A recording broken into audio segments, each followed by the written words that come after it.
उपमुख्यमंत्री सुनेत्रा पवार या गप्प का? मुख्यमंत्र्यांना एफआयआर दाखल करून घेण्याची मागणी केली पाहिजे. खासदार संजय राऊत यांनी हे वक्तव्य केले.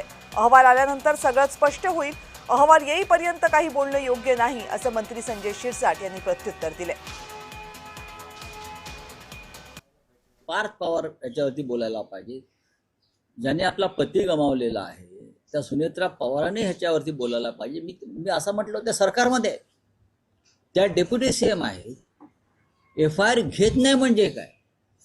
उपमुख्यमंत्री सुनेत्रा पवार यांच्या पतीच्या संशयास्पद मृत्यूचा विषय काय म्हणतोय मी? पवार कुटुंबातला कर्ता पुरुष तर आहेच अजित पवार, पण सुनेत्रा पवार ज्यांनी शपथ घेतली मुख्यमंत्री पदाची अजित पवारांच्या जागी, त्यांच्या पतीच्या संशयास्पद मृत्यूचा जी घटना आहे त्याच्यामुळे त्यांनी मुख्यमंत्र्यांवर 40 आमदारांसह दबाव आणला पाहिजे गृहमंत्र्यावरती की एफआयआर घ्या. रोहित पवारांचं काय चुकीचं म्हणणं आहे?